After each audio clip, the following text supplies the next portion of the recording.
میرے بھائیوں، حضرت علامہ طحاوی رحمۃ اللہ تعالی علیہ آپ لکھتے ہیں کہ صاحب طحاوی شریف یہ حدیث پاک کی کتاب ہے، اور ہمارے جو اہل سنت و جماعت ہیں ان میں نے جمعہ درس کیا تھا کہ اہل سنت و جماعت کے 4 امام ہیں فقہ کے، حضرت امام شافعی رحمۃ اللہ تعالی علیہ، امام مالک، امام احمد بن حنبل اور امام اعظم ابو حنیفہ رحمۃ اللہ تعالی علیہ، یہ فقہ کے امام ہیں۔ اور صاحب طحاوی جو ہے یہ فقہ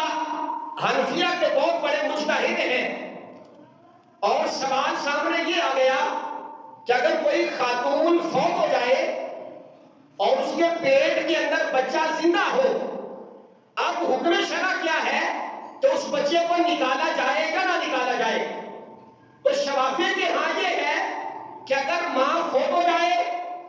تو بیٹا یا بچہ جو بھی ہو اپنی ماں کے پیٹ میں زندہ ہو تو وہ کہتے ہیں انسانیت کے احترام کے لیے آپ ماں کا پیٹ جو ہے وہ چاک نہیں کر سکتے۔ لیکن احناف کے نزدیک یہ ہے کہ اگر ماں وفات پا گئی، اس کے پیٹ میں کوئی بچہ موجود ہے، وہ فرماتے ہیں حکم شرع یہ ہے کہ پیٹ چاک کیا جائے گا، اس بچے کو باہر نکال لیا جائے گا۔ آپ فرماتے ہیں اگرچہ فوت ہونے والے کا احترام بہت اعلیٰ ہے، لیکن جو بچہ زندہ ہے اس کا احترام اس فوت ہونے والے سے زیادہ ہے۔ آپ امام طحاوی رحمۃ اللہ تعالی علیہ آپ شافعی المسلک تھے، گھر والے شافعی تھے، آپ عالم بن گئے، تو آپ جب یہ مسئلہ پڑھا نا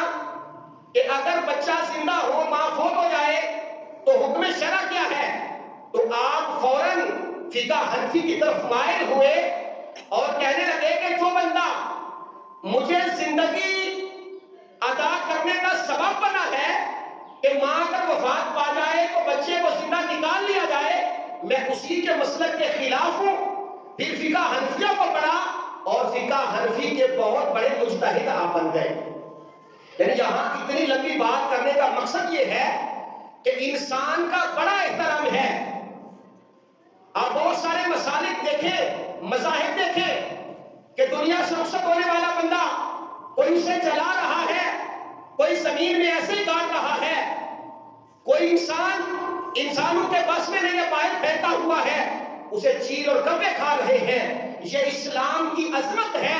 اسلام کی تعلیم ہے۔ اسلام نے حقوق عطا فرمائے کہ جو بندہ کلمہ پڑھتا ہے فرمایا اسے تیار کر کے قبر میں دفن کیا جاتا ہے۔ یہ انسان کی عزت اور تکریم اللہ نے رکھی ہے، یہ ایسی عزت اور تکریم ہے کہ جو اور کسی مذہب کو عطا نہیں ہوئی، یہ انسان کا احترام ہے۔ تو میرے بھائیوں،